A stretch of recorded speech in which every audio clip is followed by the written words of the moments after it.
Temos aí uma história muito conhecida, que diz assim, no versículo 1: E os filhos de Israel tornaram a fazer o que era mal aos olhos do Senhor, e o Senhor os entregou na mão dos filisteus por 40 anos. Amém e amém. Os irmãos podem se assentar.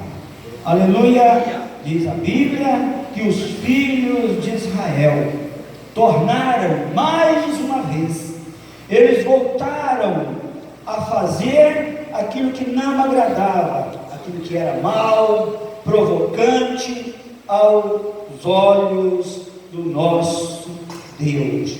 E Deus, o nosso Senhor, fez o seguinte: entregou eles, pegou eles e entregou nas mãos dos filisteus.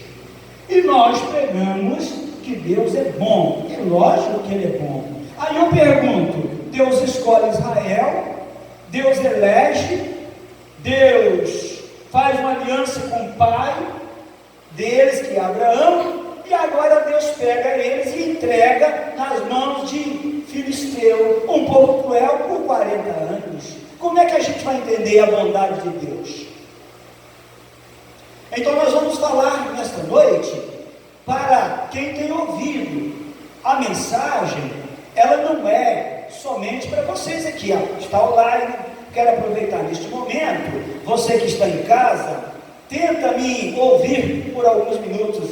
Eu sou um pouco cansativo, não sei pregar, a minha voz é irritante, o meu tom de voz não é muito legal, mas a palavra é de Deus. Então, por amor à palavra de Deus, você me ouve, condivide, passa para os outros. Lá na Itália, hoje me ligaram e falaram: por que vocês não estão mais transmitindo os cultos online? Nós assistimos daqui, e em várias partes do mundo. Falei: a gente vai voltar de novo, por alguns problemas, mas nós vamos voltar de novo. Glória a Jesus. Então agora a mensagem está sendo transmitida.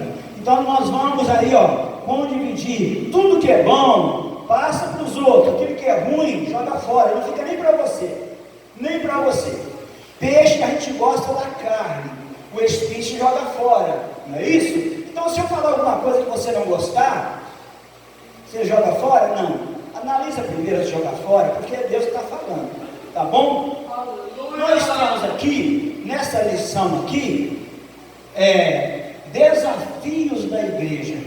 Pastores que estão aqui, obreiros e crentes. Seria tão bom se essa lição chegasse nas igrejas, em todas as igrejas. Não é para a gente ser conhecido, não. Aqui tem um conteúdo tão importante, é só analisar. Desafios da igreja do século XXI. E aqui está falando dos problemas das redes sociais. Aqui está falando do perigo do Facebook, de todo o sistema das redes sociais, mas também fala da importância dela para o uso da pregação da palavra de Deus. Então seria tão bom. E hoje pela manhã Deus falou com a gente, e nós sentimos a presença de Deus. Então, quando eu voltei para casa, me veio em mente essa passagem que eu li somente um versículo, uma história muito conhecida, mas eu li somente um versículo exatamente por ela ser conhecida. E à medida que nós estivermos falando, nós vamos aplicando a palavra. Aqui não é uma mensagem que já foi pregada, ela já foi pregada por dezenas e centenas de pregadores. Eu, pelo menos, tenho mais de 38 anos que eu não prego sobre isso aqui. Mas Deus colocou uma palavra no meu coração para a igreja, e eu quero aproveitar que nós estamos online. Nós precisamos aprender a ouvir, pedir sabedoria para ouvir, porque tem pessoas que parecem para-raio. Para-raio é um negócio que tinha antigamente, que eles colocavam na casa, que ele atraía o raio, para não cair o raio, talvez num eletrodoméstico. As pessoas colocavam para-raio. Acho que hoje não existe isso mais. Existe ainda? E eu tenho um amigo que ele colocou ele mais baixo do que a casa, ele atraiu o raio, caía sempre na televisão, queimava sempre a televisão. Aí um dia ele chamou um técnico e falou: lógico, o para-raio está mais baixo do que se deve, então é este o problema. Mas tem crente que é igual o para-raio, pega tudo que vem, e depois depois sai da igreja reclamando, porque falou para mim, porque não sei o quê, alguém contou a vida dele. Então come aquilo que te serve, o que não te serve, deixa que tem alguém com fome e vai comer. Aleluia! Então aqui a palavra não é só para a igreja, a palavra é para a igreja e para quem tiver ouvido, mas também, às vezes a palavra não é para hoje, ela é um alerta. Às vezes Deus está nos avisando, nos aconselhando, nos exortando, e às vezes também Ele está nos disciplinando também. Então não fica assim, essa palavra é para o pastor Pacheco, não, essa palavra é para mim. Para mim, cada um pega um pedacinho para ele. E às vezes a palavra bate na gente, não é? E eu digo sempre, se o boné, se o chapéu couber na tua cabeça, coloca ele. Se não couber, passa para outro. Talvez tua cabeça é muito grande, e o boné é pequeno, passa para o outro. Mas que absurdo. Aleluia. Só para descontrair isso aqui. Mas se a palavra te servir, pega, porque ela dá vida. Pode pegar, porque a palavra de Deus tem endereço. E Deus não erra o endereço, não erra. Então nós estamos vivendo uma época de muitos desafios, muitos. Se a gente numerar eles, nós vamos passar uma noite falando de desafios, mas todos eles a Bíblia mostra uma porta de saída. Deus dá uma solução. Deus, Ele mostra o problema, mas também a solução para o problema. Então nesta noite nós estamos diante de uma grande oportunidade de sair daqui, como a irmã disse, diferente. Glória a Jesus. Aqui nós encontramos aqui a Bíblia dizendo que os filhos de Israel tornaram a fazer o que era mal aos olhos do Senhor. E o Senhor os entregou nas mãos dos filisteus por 40 anos. A primeira coisa que eu aprendo aqui, que o nosso Deus, Ele usa quem quer, e às vezes para nos disciplinar, nos ensinar, Ele usa problemas, Ele usa enfermidades, circunstâncias adversas, e até mesmo Deus coloca no nosso caminho inimigos para que nós nos despertemos. E a Bíblia diz que eles tornaram a fazer. Este povo, a história é conhecida de todos nós. Israel é um povo amado até hoje por Deus. Eu fui em Israel, aqui deve ter alguém que já foi. A gente vê que Deus ama aquele povo. Aquela nação foi restaurada em 70 anos, uma coisa extraordinária. Quem vai em Tel Aviv fica impressionado com a arquitetura, com a tecnologia.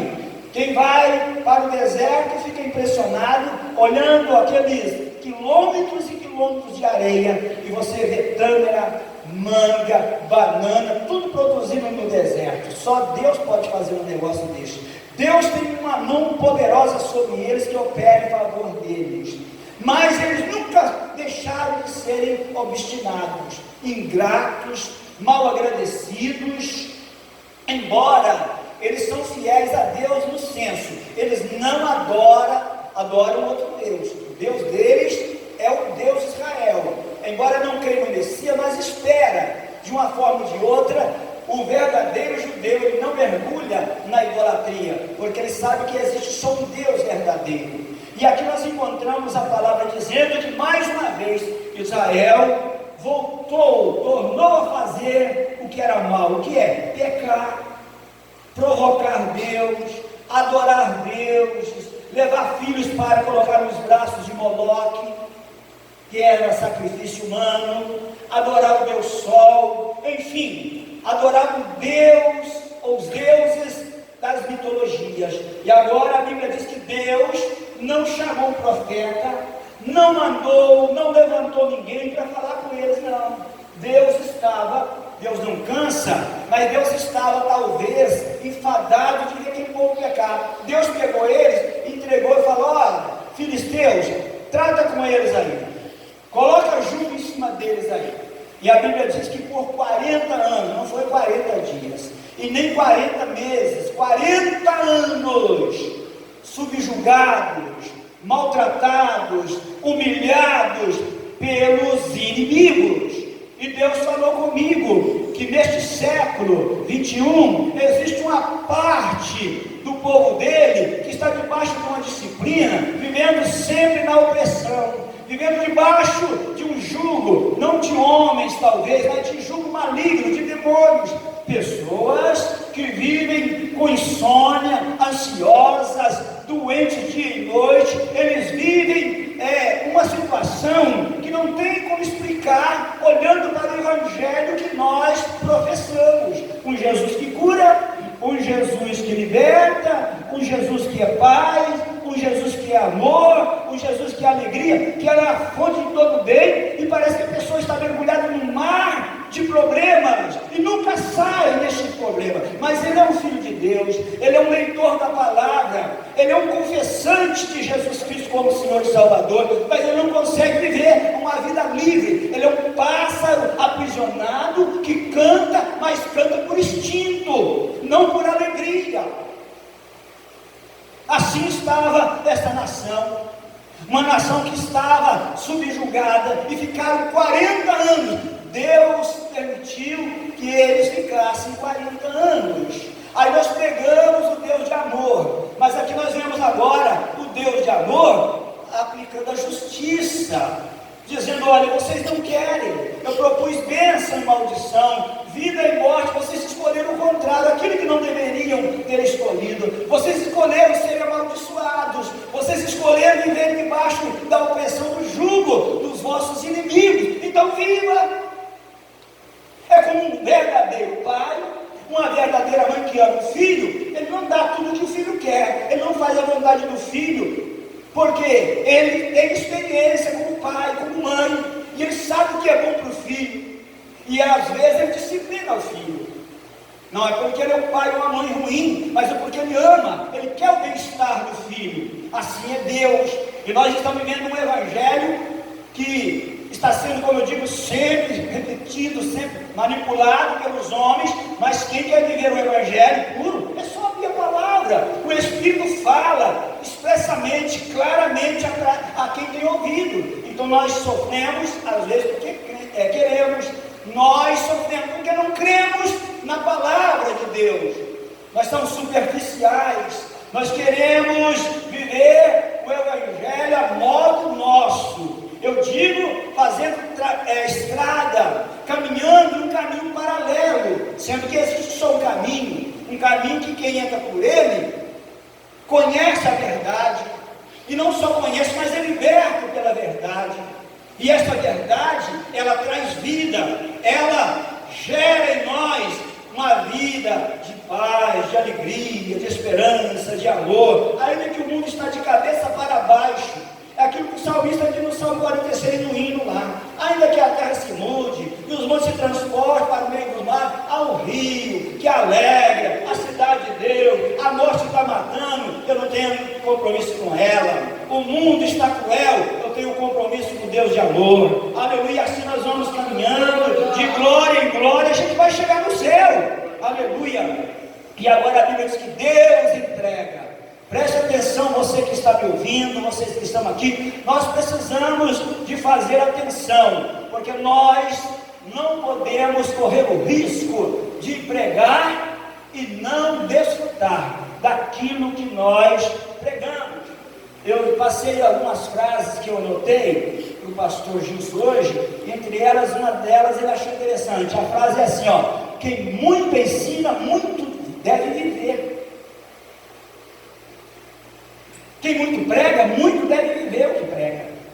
Mas tem muita gente que prega muito, mas não vive nada. Que ensina muito, mas não vive nada do que ensina. É um tempo que nós estamos vivendo. É mais ou menos isso aí. Israel estava nessa situação. Conheciam a lei, tinha experiência com Deus da lei, mas eles não obedeciam à palavra de Deus. E agora Deus entrega a eles. Deus entrega ele nas mãos dos inimigos. Fiquem atentos, guarde essa palavra, escreve ela na tábua do teu coração, porque talvez você vai passar por momentos e o Espírito de Deus vai falar: você está nessa situação porque você ouviu e não obedeceu, você negligenciou a minha voz, você não aproveitou a oportunidade, você não se lembrou da aliança que eu fiz com Abraão, Isaac e Jacó. Só que nós conformamos, nós arrumamos um jeitinho, pastor, para quando as enfermidades assolam, o câncer chega, a gente arruma um jeitinho. A gente fala, mas Paulo, o apóstolo Paulo também era doente. Nós arrumamos desculpa em toda a Bíblia, para nos esconder, para camuflar. Mas nesta noite nós estamos aqui diante de um Deus que ilumina os olhos do nosso entendimento, que pega a tua palavra, a sua palavra, desculpe, e Ele fala cara a cara conosco nesta noite. Deus não faz volta. Não, Deus não faz volta. E nós encontramos aqui Deus colocando eles nas mãos do inimigo por 40 anos. Este mesmo povo ficou também 40 anos também, num lugar que não era para eles. Motivo? Obstinação, 40 anos no deserto.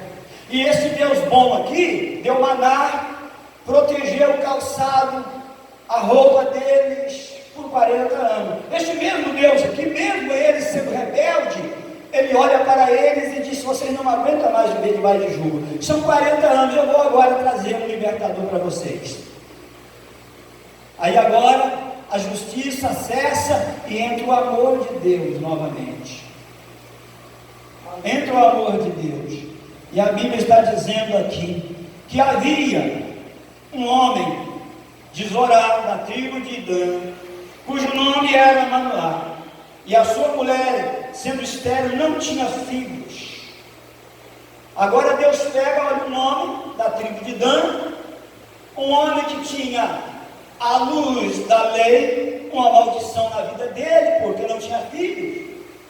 A mulher era estéril. Não é só Ana que era estéril, não é só Sara, mas agora aparece uma mulher estéril, um homem que não tinha tido o prazer, o privilégio de ser pai, e Deus aparece a mulher dele. E a Bíblia diz que o anjo do Senhor apareceu à mulher, e lhe faz uma promessa.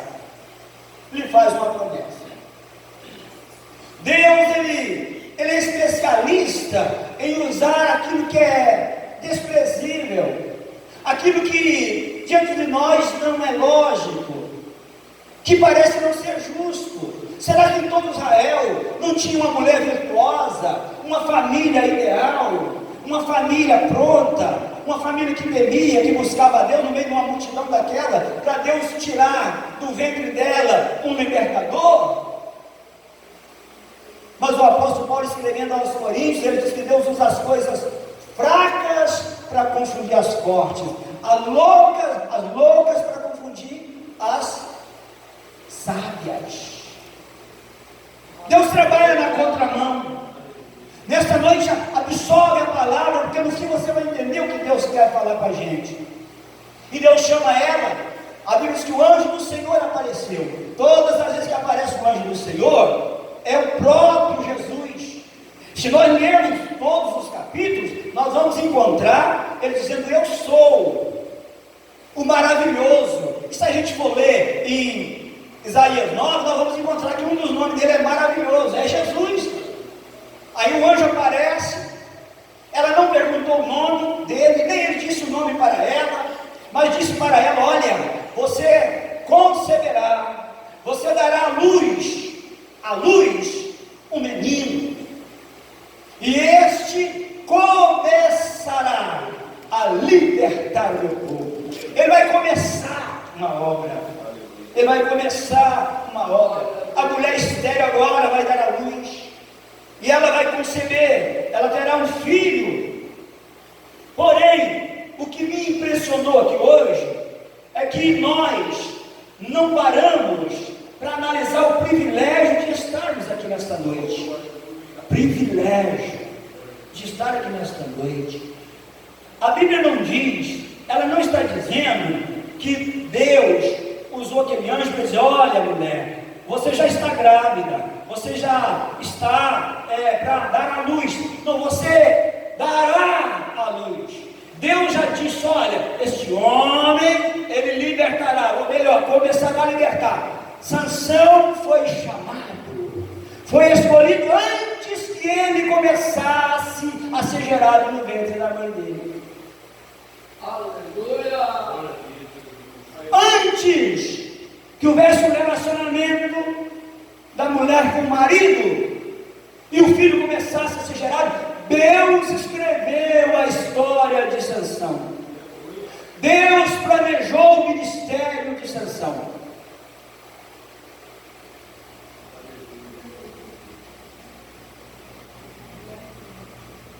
Você entendeu alguma coisa?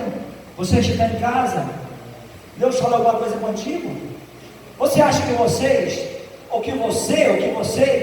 que ouvem, vocês são fruto de um momento amoroso de pai e mãe? Que vocês são fruto do por acaso? Cientificamente nós lutamos para vir a este mundo, e nós vencemos, e nós estamos aqui nessa noite. Vocês que estão aqui, talvez, a minha palavra é enfadonha, porque vocês estão cansados, aqui está cheio de pregador da palavra, todo mundo aqui tem conhecimento, mas eu não quero nem saber. Nós precisamos rever os nossos valores, voltar ao começo de tudo. Nós estamos empazinados de tanta Bíblia, de tanto conhecimento, mas nós precisamos de algo mais nesses dias. Nós precisamos de entender que Deus escreveu a minha, a sua, a nossa história, a vossa história,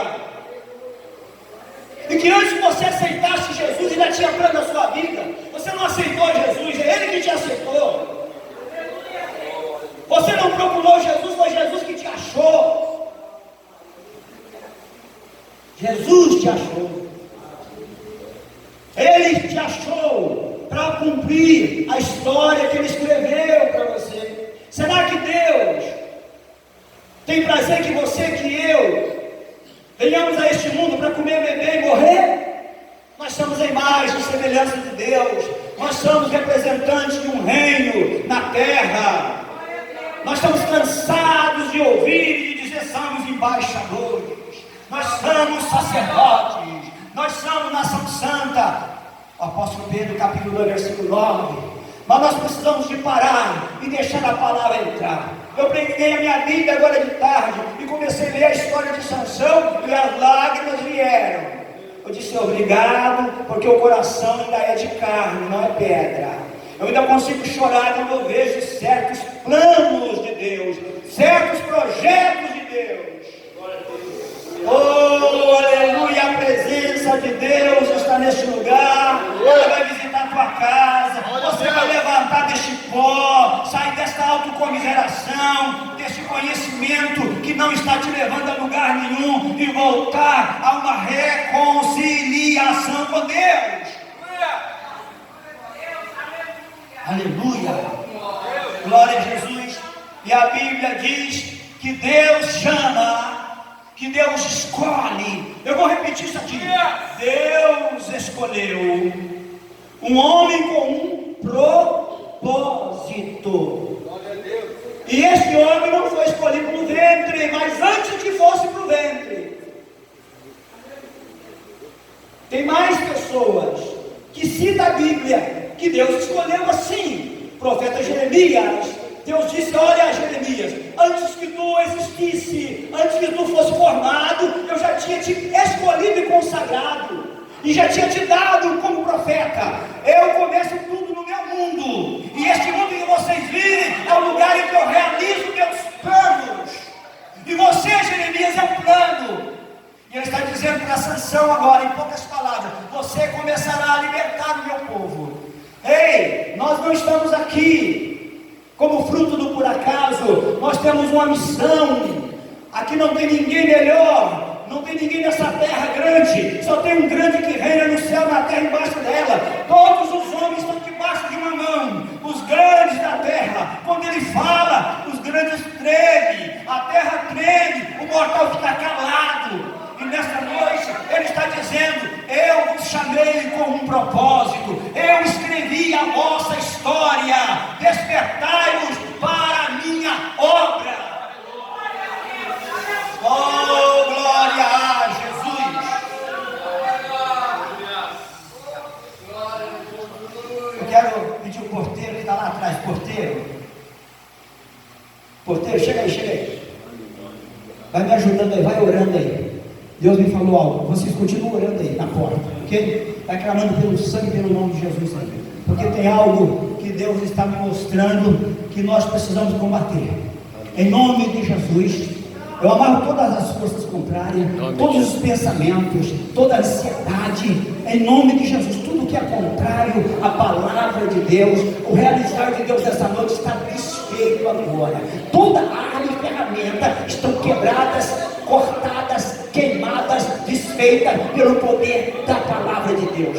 Obrigado, aleluia. E a Bíblia diz que o Deus que chamou e que escolheu, escute aí, falou para a mulher: olha, ele está chamado, escolhido, consagrado, vamos dizer assim, para uma obra. Porém, eu chamo antes de ser formado, mas eu faço exigências. Por que muitos são chamados e poucos escolhidos? Porque na hora da escolha, Deus é exigente, Deus é minucioso, Deus, Ele conhece o produto. A gente vai no supermercado, nós homens, geralmente, que não conhecemos, às vezes compramos coisas caras e não boas. As mulheres são mais detalhistas, mas Deus não compra produto estragado. Deus conhece o produto que Ele tem em mãos. E quando Deus escolhe, é porque Ele conhece o sentimento que nós temos, a disponibilidade que nós temos de atender, a vontade que nós temos de sermos vasos em suas mãos. Aleluia! E às vezes nós perguntamos: mas por que o fulano, o Beltrano é mais usado? A resposta está aí. É porque ele é mais dedicado, ele é disponível, ele crê, ele se entrega, ele entende o chamado, ele sabe e conhece o porquê dele existir na terra. E Deus usa essas pessoas. Mas a Bíblia diz que Deus fala: olha, ele não pode beber vinho, ele não pode comer coisas imundas, e na sua cabeça não pode passar navalha. Mas o que tem a ver beber vinho? Na Europa é normal, o europeu, o café dele é vinho. A Bíblia não proíbe beber vinho, diz que o diabo pode beber pouco, não seja dado muito, mas nós não bebemos. Eu tenho 30 anos de Itália, nunca bebi uma gota de vinho, porque eu coloquei no meu coração de não beber. É meu pacto com Deus. Mas aqui está dizendo: não pode beber. E eu analisando isso aqui, eu falei: interessante. O que levou o mundo antes de Luviana a não crer, a endurecer diante da mensagem, diante da arca construída, foi comer, beber e casar. E Deus falou: não pode beber vinho. É como se dissesse para o brasileiro: não vai poder beber café durante toda a sua vida, não vai poder beber Coca-Cola. Piorou agora: não vai poder beber Coca-Cola. Tem gente que está falando: eu vou para o inferno, mas a Coca-Cola eu vou beber, eu vou. Mas Deus disse: só não pode beber vinho, nenhuma bebida que tenha álcool forte, e nem comer coisas imundas, e nem passar navalha sobre a cabeça. A cabeça é onde está o cérebro, é onde parte o comando para o corpo. Quando a Bíblia fala de coração, nós sabemos que Deus não mora em coração, um pedaço de carne que fica bombando sangue nas veias. Coração é um sentido de expressão. Coração se refere ao espírito, ao nosso espírito. Aqui é uma casa de pensamentos, aqui é um campo de batalha, aqui é onde nós analisamos com o nosso consciente, subconsciente, e nós colocamos lá no inconsciente aquele depósitozinho da alma, nós armazenamos as coisas. É aqui que Deus age, é aqui que Deus trabalha. Ele disse: olha, na cabeça desse homem, isso aqui fala uma coisa, não pode passar navalha. Foram 3 exigências, e Deus disse: olha, ele terá que ser nazireu, ele vai ser nazireu até o dia da morte, vai ser nazireu até o dia que morrer. Nazireu é consagrado, separados para Deus todos os dias. O nazireu era um voto, não eram todos escolhidos para ser nazireu, mas Deus escolheu ele antes dele ser formado. E se eu disser nesta noite que Deus te escolheu para ser santo em toda a sua maneira de viver? E se eu falar nesta noite que o Jesus que te comprou, ele quer que a tua boca fale coisas boas, a tua mente seja a mente de Cristo, que as tuas palavras glorifiquem a Deus em tudo, você não vai poder me ignorar, porque nós somos, eu direi que nós somos nazireus de Deus. A igreja Deus vê ela como uma noiva, sem ruga, sem mancha, as suas vestes são brancas. E a Bíblia está dizendo que a ordem foi, a escolha está feita, a missão é essa, mas a exigência é essa. Nós queremos o Evangelho, aleluia, de promessas sem exigências. Um Evangelho sem que pague preço. E muitos pregadores dizem, não tem que pagar mais nada, porque Jesus pagou tudo. É o Evangelho sem cruz, o Evangelho sem sacrifício, o Evangelho sem renúncia, é um Evangelho liberalista, é um Evangelho que não muda ninguém, que não transforma ninguém. Talvez você está me ouvindo, crente há muitos anos, e você não passou por uma libertação, escravo ainda da pornografia, escravo da mentira, escravo das desculpas, escravo do dinheiro, escravo do sexo, escravo dos prazeres do mundo. Então este Evangelho não é puro, não mudou a sua vida. E a Bíblia diz que as exigências foram estas. E a Bíblia diz que Ele começará a livrar, a libertar, a tirar o seu povo das mãos dos inimigos. Essa mulher ouve a voz do anjo e transmite ao marido as palavras. E o seu marido ouviu. Ele disse, Senhor, se o Senhor falou com a minha mulher, eu peço que o Senhor volte a falar conosco. O Senhor falou com ela, fale comigo, porque ela não vai fazer um filho sozinho não, então fale comigo, eu quero te ouvir. E a Bíblia diz que em certo tempo um anjo apareceu de novo a ela, e ela correu, foi em casa e disse, olha, o mesmo homem. Quando ele apareceu, ele disse para mim, eu sou. E a Bíblia diz que quando Manoá chega, começa a conversar com o anjo do Senhor. Ele disse, olha, permita-me te deter, até que eu prepare um altar, alguma coisa para a gente comer. E a Bíblia disse, ele disse, da tua comida, eu não comerei. Eu não comerei da tua comida, porque tu fala com aquele que é maravilhoso.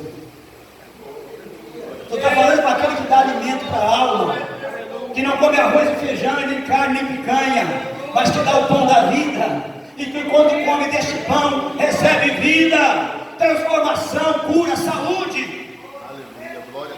Agora a Bíblia, escolhendo a história, a Bíblia diz que o menino nasce. Ao seu tempo nasce o menino, mas a mãe sabia que o menino não podia comer nada imundo, que o menino não podia beber nada que fosse forte com álcool, que o menino deveria ser nazireu, ter os seus cabelos crescidos, como símbolo de aliança com Deus, de pacto com Deus. A história está aí aos nossos ouvidos, nós a conhecemos, mas Deus está dizendo, aplique cada um na sua própria vida. Você é um escolhido, você é um nazireu, você tem um voto, Deus te fez uma exigência, Deus tem uma promessa na sua vida, Deus te prometeu, Deus te chamou, então fique na posição, fique para que Deus, Ele trabalhe, você tem que ficar no foco que Deus te chamou. Mas a Bíblia diz que este jovem, este menino cresce, e numa certa feita, com seu pai e sua mãe, ele desce para a terra de Timar, terra dos filisteus.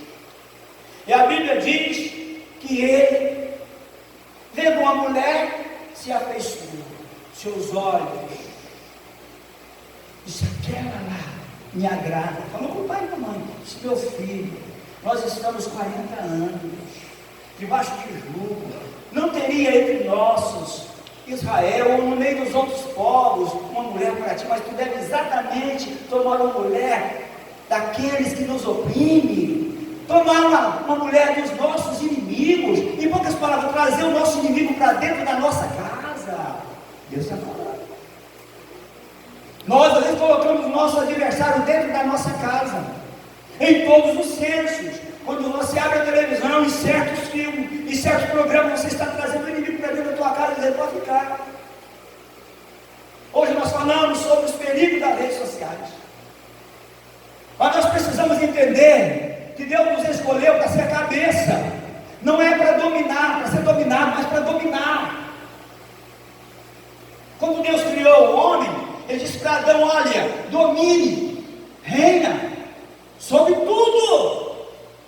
Verdade ou não, irmãos? Irmãos, sim, Deus nos chamou para dominar, não para ser dominado por nada deste mundo. Tudo me é lícito, mas nem tudo me convém. Eu tenho autoridade sobre o pecado, sobre os desejos. E a Bíblia diz que ele se afeiçoou àquela mulher. E passados os dias, ele vai, aí começou a fazer a estradinha do namoro, né? Do noivado. Cuidado, vocês estão namorando aí. Perigo, essa estradinha. Aí ele começou a fazer estrada. Um belo dia, ele sai fora da estrada. Ele saiu do caminho, enquanto um leão, filho de leão que rugia. E a Bíblia diz que ele pegou o leão e rasgou o leão como se fosse um cabrito. E jogou. E foi embora. Não disse nada para o pai. Está escrito? Não falou nada para o pai. Com o passar dos dias, ele volta de novo para ver a namorada. Aí ele passa: vou ver aquele leão que eu matei, que eu rasguei, vou ver como é que está. Quando chega lá, ele olha na carcaça do leão, tinha um enxame de abelha, tinha mel.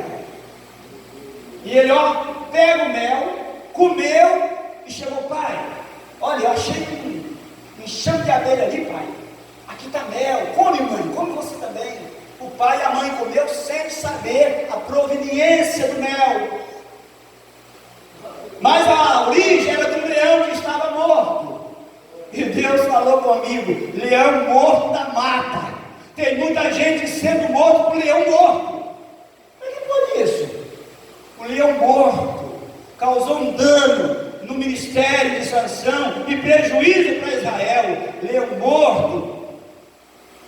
Porque a Bíblia diz que ele não poderia tocar em nada imundo, em nada morto, em cadáver. Ali foi o segundo deslize dele. O primeiro foi se apaixonar, foi um sentimento carnal.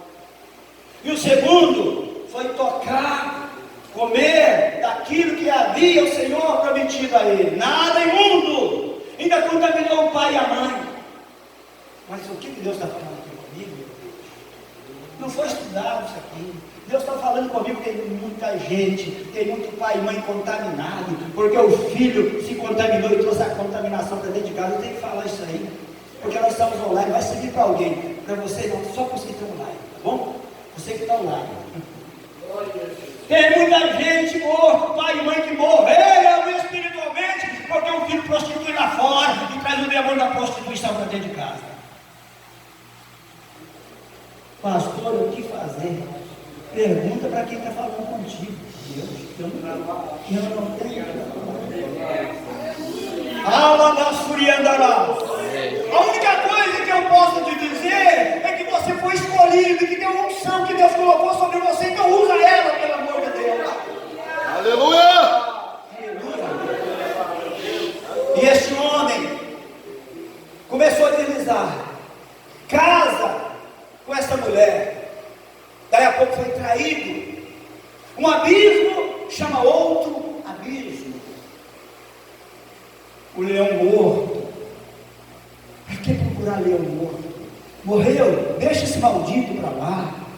Esse leão morto representa prazeres, representa coisas que você tinha, que te favorecia. Mas agora você tem o favor de Deus. Agora você tem uma nova vida. Você vive um novo tempo, como está escrito ali. Aleluia. E a Bíblia diz que o libertador, o homem escolhido, antes de ir para o ventre, o nazireu de Deus, o santo, que deveria ser santo até morrer, agora, brincando com a unção, brincando com a chamada, brincando com a oportunidade, começa a comer mel de leão morto, começa a misturar com mulher inimiga, abrindo portas para o diabo. E ele, eu já preguei, talvez você já pregou, porque o diabo é cruel, sim, é verdade. Ele arromba, o diabo não arromba porta nenhuma não, ele só entra em porta aberta. Aprende isso aí. Ele ele é legalista, diabo não arruma a porta, ele é passarinheiro, ele chega de mansinho, ele encontra uma greta, ele coloca a cunha e vai batendo com a sua marreta demoníaca, até abrir.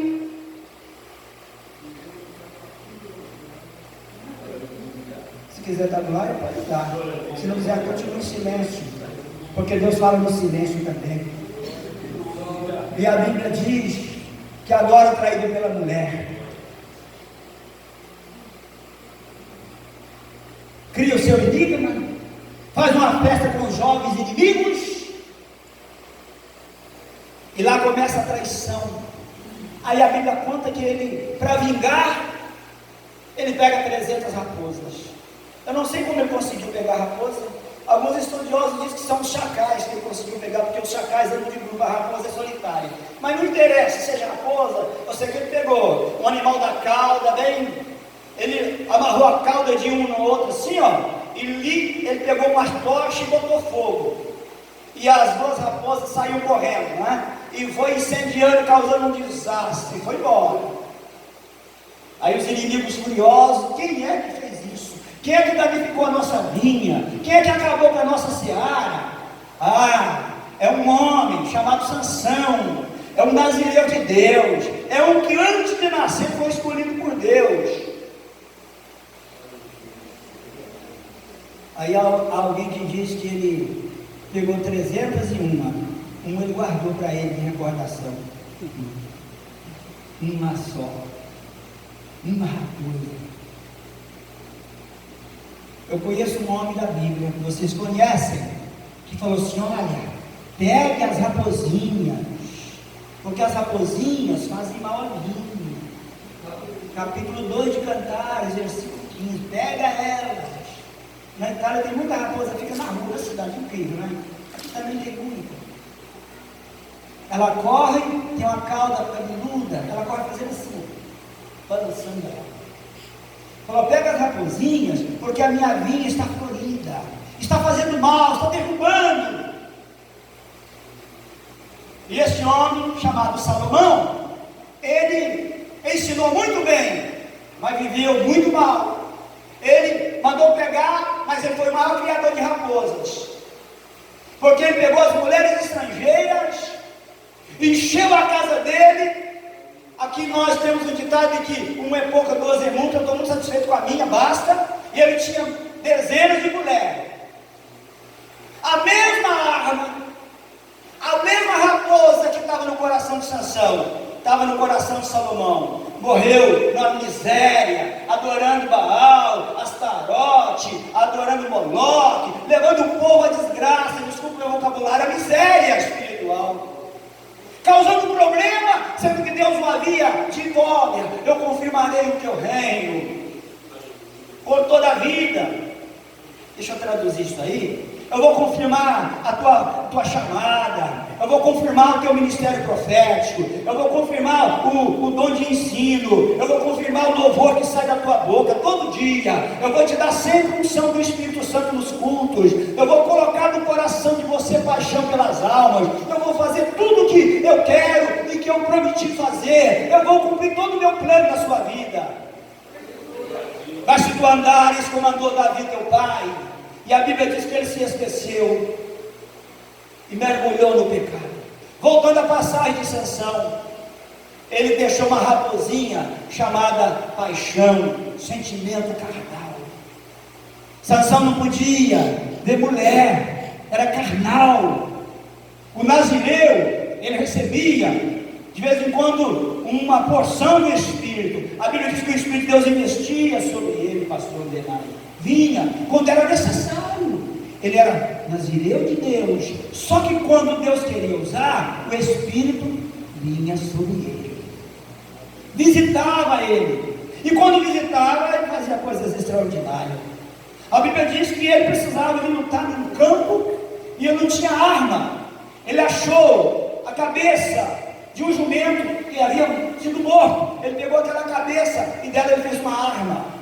E saiu com aquela arma, matou 1000 homens, porque o Espírito de Deus estava sobre ele. Quando o Espírito de Deus está sobre nós, a palavra que sai da tua boca, ela é como uma bomba que explode as fortalezas do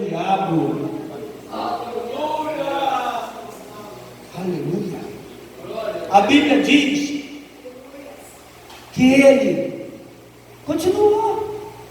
Após comer mel de um corpo de um leão morto, após se ligar a uma mulher que não era da promessa, após matar 1000 homens, após incendiar a seara, a unção continuou vindo sobre ele. Ei, aqui está algo importante para você que está online e para nós que estamos nessa noite. Não seja vítima da unção, não se iluda com a justiça e com o amor de Deus. Deus foi dando corda, Deus é o maior pescador. Na Itália, de vez em quando eu vou pescar, nos lagos chamado pesca e pague. Tem um peixe que chama truta, você pesca ele com uma linha fininha. Quem gosta de pescar sabe disso, linha 0,16. Ela arrebenta assim, ó. Você tem que pegar um peixe de 5 quilos com aquela linha. Eu não conseguia pegar um. Arrebentava tudo, a primeira só fazia assim, arrebentava. Aí um moço chegou e falou para mim: não, a vara tem que ser com a ponta molinha, o peixe pega, você tem que dar linha, tem que cansar. Ele vai se sentir cansado por 10 minutos, 5 minutos, aí você vai puxando devagarzinho, não faz assim porque arrebenta. Aí depois tem um negócio lá que você, tipo um coador assim, que você enfia na água, pega, porque se você levantar, arrebenta. Deus é um grande pescador, Ele dá linha. Quando você se cansar de bater de um lado para o outro, cansar de sofrer, cansar de ser escravo, cansar de pregar e não acontecer nada, aí ele fala: quer aprender? Então vem para a minha universidade agora, eu vou te ensinar. E Sansão continuou, e a Bíblia diz que ele chega em uma cidade, entrou na cidade, já tinha sido traído pela mulher, procurou uma prostituta e foi para a cama com ela. E a Bíblia diz que os homens da cidade viram quando ele entrou, e disseram: olha, nós vamos vigiar, até o dia amanhecer tem que sair, e quando sair nós vamos matar. Já tinha deslizado várias vezes, a unção continuava, irmãos. A Bíblia diz que ele acabou de sair da cama com a mulher. Pastor Enar, analise isso comigo, por favor. Um camarada sai da cama com uma prostituta cheia de demônios, e agora pega o portão da cidade. Não era aqueles portãozinhos ali da entrada, era um portão mesmo, ó, ferro batido, com tranca e tudo, ou talvez era de madeira. Arranca, coloca nas costas e sai levando. E vai lá no cume do monte e coloca lá. Ele levaria esse portão, ele arrancaria esse portão com as suas forças normais? Não. E a unção estava sobre ele. Que Deus longânimo, que Deus bom, que Deus que está me dando, que Deus que está te dando tempo, aleluia, para retomarmos a nossa posição de guerreiro. Oh, aleluia! Deus está falando com mulheres e com homens. Ele não está perguntando qual é a tua credencial, quem te consagrou, qual é o teu cargo, o que você faz. Ele não quer saber disso. Ele quer saber: você foi comprado com meu sangue? Claro que foi. Então você está na guerra. Aleluia! E a Bíblia diz que ele sai dali e prossegue o processo. Daí a pouco ele se afeiçoa a outra mulher, Dalila. E a Bíblia diz que ele dormia no colo de Dalila. Dormia. E os inimigos tentando, fazendo um passo atrás, os inimigos ficaram furiosos com ele. Sabe o que fizeram? Foram para prender ele na terra dele. Foi em Judá. Chegou lá e falou: olha, cadê este homem que está causando estrago na nossa terra? A Bíblia diz que os homens de Judá disseram: é Sansão, nós viemos para prendê-lo. Aí 3.000 homens foram a Sansão e disseram: Sansão, você não sabia que esses homens são nossos inimigos? E agora vieram para nos fazer mal. Você não sabia? E nós vamos te amarrar, e nós vamos te entregar na mão deles agora. Aí Sansão disse: olha, faça tudo, mas não me mate, poupe a minha vida.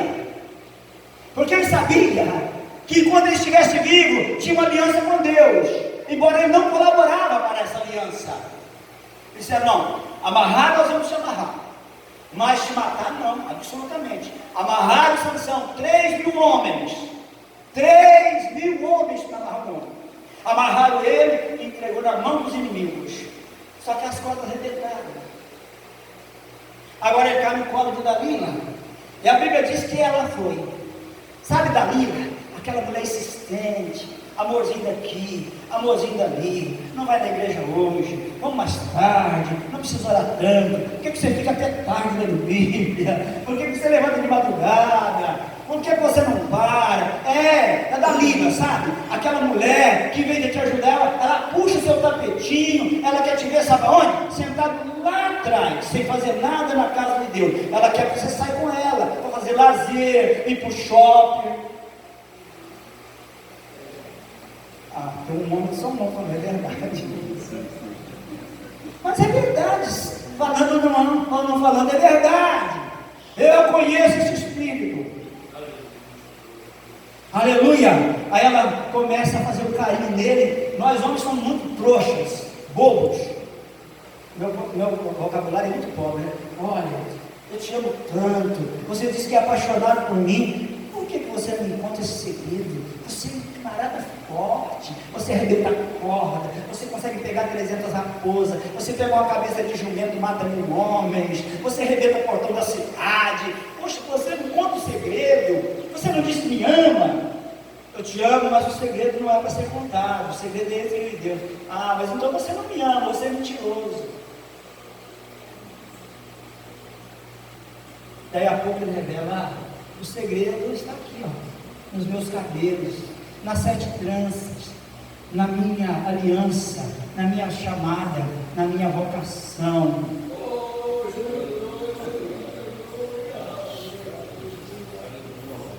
Tem muita gente contando o segredo ministerial, a chamada dele. Os inimigos, aleluia. E a Bíblia diz que ele dorme, um profundo sono. Mas a esta altura, Deus disse: basta. Cuidado para Deus não dizer basta hoje para ti, para você que está me ouvindo, para nós que estamos aqui. Não vamos brincar não, irmãos. Aí a Bíblia diz que quando ele acorda, os cabelos tinham sido cortados, os inimigos pegam ele, e agora ele vai pagar um alto preço. Arrancaram os olhos dele, zombaram aquele que glorificava a Deus, aquele que dava honra a Deus, aquele que fez o Deus de Israel ser conhecido. Agora demolariza o Deus de Israel, humilhado diante de todos. Ele começa agora a ser escarnecido, brincavam com ele. Mas a Bíblia diz que o tempo passa, os cabelos cresceram, e ele se lembra que os cabelos faziam parte do pacto. Ele se sente novamente com aquela unção e pede para chegar lá na coluna do templo da casa, quando ela estava superlotada. Aleluia! Ele sabia que ali ia Deus se lembrar dele, da humilhação. E a Bíblia diz que eles colocam ele aí entre as colunas, ele empurra, e a Bíblia diz que cai. Ele matou mais na sua morte do que na sua vida. E eu pergunto: vale a pena? Vale a pena? Morrer para ficar famoso desse jeito? Não, vale a pena.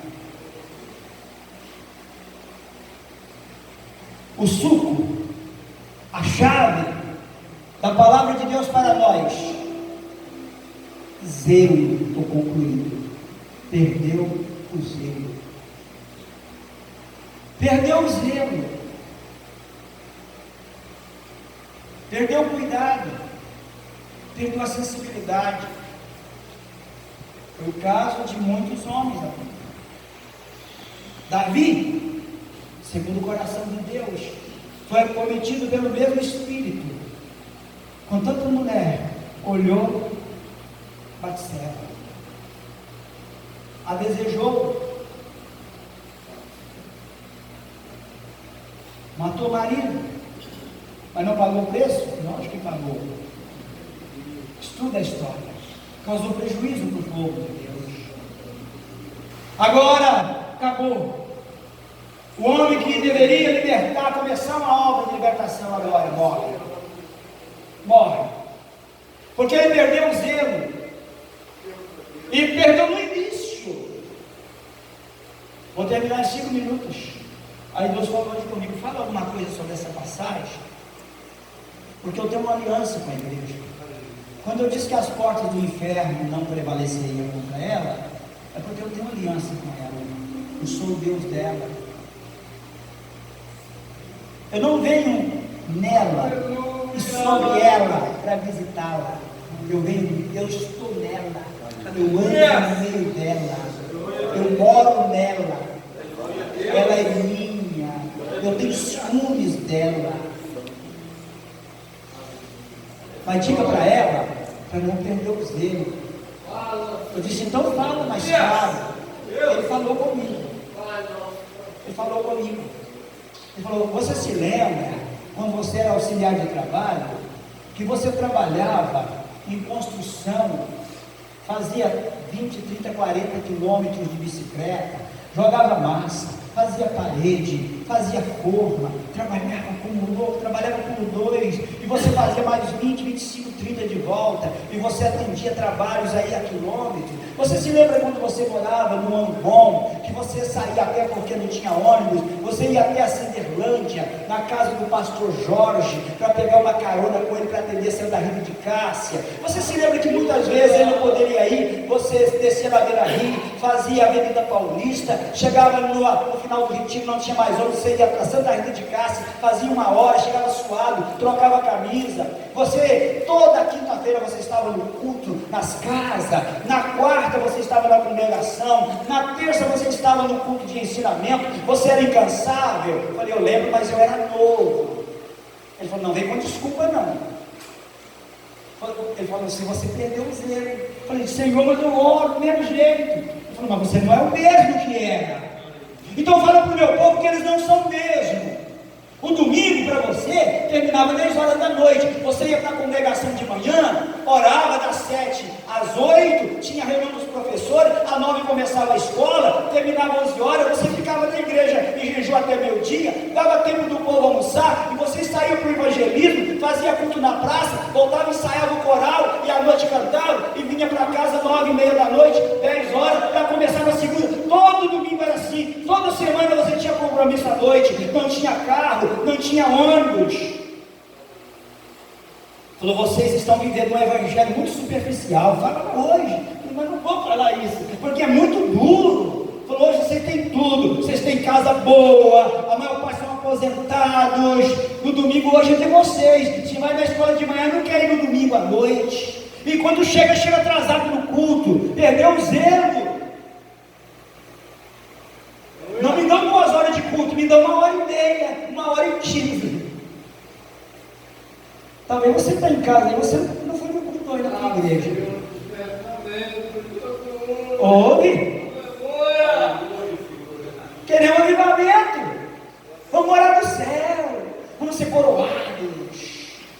Vamos ser coroados. Oh, Jesus está falando é comigo, não é com você. Eu estou quase no fim da minha carreira. Você vai pensar que eu vou morrer, não vou morrer não. Estou esperando arrebatamento, pastor Lorildo.